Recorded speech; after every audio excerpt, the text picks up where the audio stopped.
Fellow traders, 'tis I, the Rumpled One, coming to you on Wednesday, May the 20th. The year's 2026. Let's talk trading. Simple and not stupid. These videos are for educational purposes only. Your results may differ from mine. And let's make sure we have our risk management in place so we don't lose more than we're willing to lose when we're trading, because if we did, that would be stupid. It's kind of funny when you look at all the advice that's out there, not just in trading but in life. You'll come across things that talk about keeping it simple. Bruce Lee had a quote that simplicity is the key to brilliance. And then Charlie Munger was saying, hey, don't try to be super smart or intelligent or clever. Just avoid being stupid. Just not stupid. And there's so much wisdom in those two things. And while we're trading, a lot of times we have a tendency to complicate things. I mean, as somebody who's written hundreds, if not over 1,000 indicators, yeah, obviously I have done my share of making things complicated. Um, Wow, look what price just did while I was making the video. I'm glad I got out when I did because I was afraid it was going to launch pad, and sure enough, it did. And I was done trading for the day, but that sure would have been nice to be able to get into that trade. Anyway, looking at this, this might be complicated, but then again, it's like it's simple in parts, but it could still be overwhelming. On the other hand, this is pretty dang simple. And I've got real simple rules. If I see a three ball and then I see this indicator here, which is the previous midpoint, and if it's magenta, it means price open below it. That means it's okay to short. But there is sometimes I will wait for the second signal to go short, just because sometimes we get false signals, or we get signals that we might be stuck in for a while. So for example, this one, if I'd gone short, you can see right here that there's no profit yet. But and I can take those signals off of a three ball is the best, and sometimes off of a two ball. So see right here, that would have been a wait, and then right there, that would have been a signal.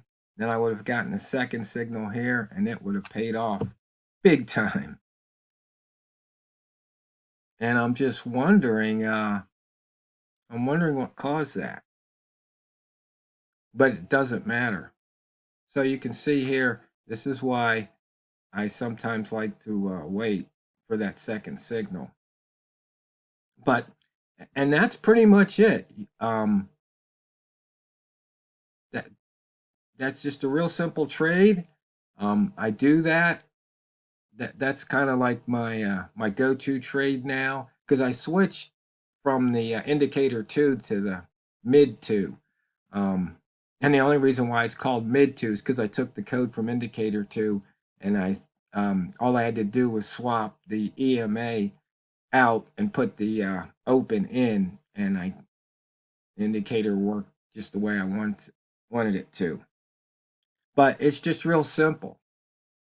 And what would be stupid would be not following the plan. What would be stupid is not realizing that, hey, this thing just shot up a lot. It'll probably come back down to this midpoint here. But if I get up a couple of pips and it stops, just take the pips off the table.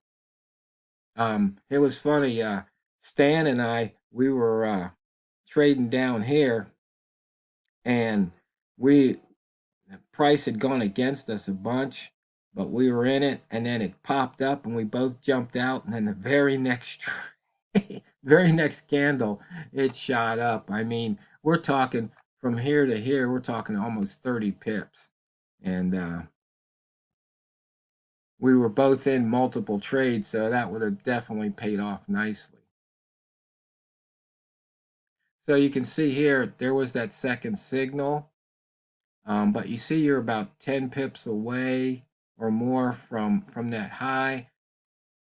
So chances are, and you were right in the right around the launch pad there, it just came out of it. So for me, I would have probably just sat on my hands. In fact, there's a some woman put a video out there, sit on your hands when you're trading, because really most of the time when you're trading, that's what you're doing. You're sitting, you're waiting. So you don't need to rush into anything. You just wait for those, A setups rather than B or C setups. If you're looking for action, go to Vegas. Or you don't have to go to Vegas. There's plenty online gaming. But if you're trading, that's different. And so you can see here, even if you had taken that short, who knows, maybe it will pay off. It's hard to say. You just have to wait. Right here though, we have a turn. And I think I might have mentioned this before, but this is a perfect example. Between here and here, that's kind of no trade zone. You want to go long above the high, this old high, because if it goes higher, this is going to push up. But this turn trade right here, that's the highest turn. Now this is like, this is over. It's over. So if it comes down here and closes below, then this move is over, and you can start riding the shorts again. And that's just something I've observed from the charts. So you break out of the previous day's high, you get a turn, and then you go back down. And so really, you want to see if you can get from the turn back through the high and then out of the wick zone, which would have been the yesterday's open. You get out of that level, and you're golden, because we know price doesn't like staying in the wick zone. So you can see here, price was in the wick zone, and then it just rocketed right through it. So once again, close below the previous mid, or open below the previous mid, open below indicator 2 here. Shorts are on. So from this level, you're looking at 3 pips. Might want to look to take profit right here, about 41.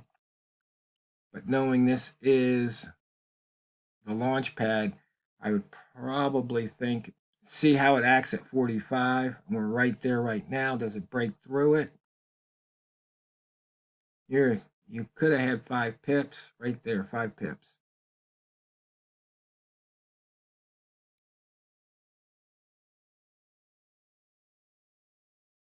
So that would have been a nice little trade.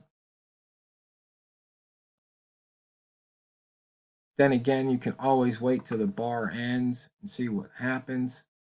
So now we got a new candle. It's saying to stay short basically. And so right here, this is calling for a sell at the high. I like to do it at the turn. And so right here, there's that turn level, down turn.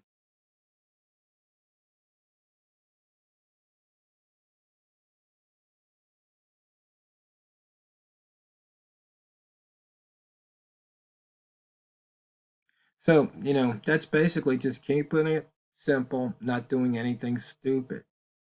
Um,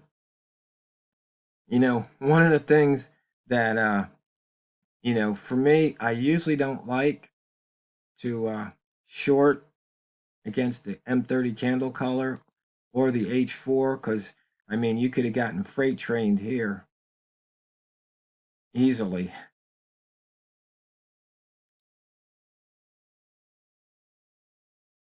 And then what I also sometimes do is I'll look. So right now we've got an M5 downturn. So at 47.6, then I'll look to see, did we also turn down on M15? Not yet. So we've got those two downturns working. Because if price keeps turning, it'll so M1 will turn, and M5, then M15, and so on. And that's how I'm looking to see, has the trend, the quote unquote trend, ended? Because if we take a look, let's see, take a look at the daily candle, you can see we got a pretty big candle, and you see we had an inside bar. And what do we know about inside bars? Usually when the price moves out of one end or the other, or both, it's usually a big move. So it barely moved out of the bottom. So we got that big move out of the top. In fact, I think I know what happened just now. Yeah, there was news right here. That's what caused this move. And some FOMC news. I think that was what happened. Let me double check.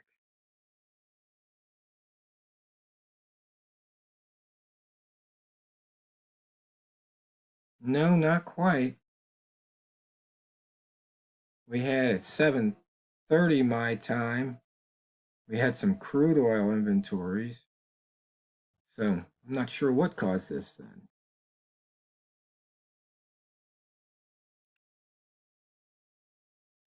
We had news back at 6:15 my time, but this right here is 8:15 my time.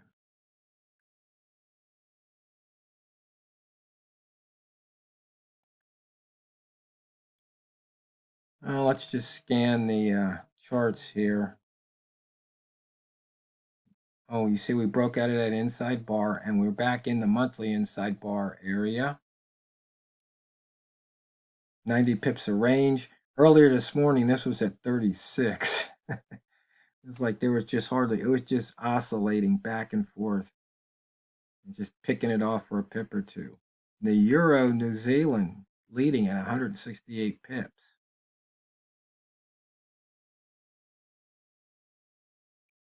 Okay, we have a new M30 here, and we'll have to see what happens.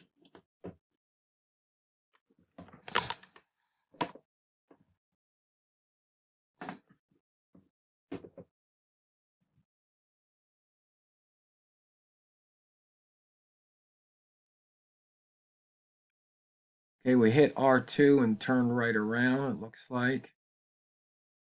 Near the pivot was short. A couple times that paid off, but not this last time. So we took out the daily, we took out the weekly, and we've taken out the monthly. Notice we took out that pivot a couple of trading days ago. In and out of the lower wick zone a bunch of time, and then shot right through the upper. And look what we crossed above and back below the yearly open. We popped into the ATR zones.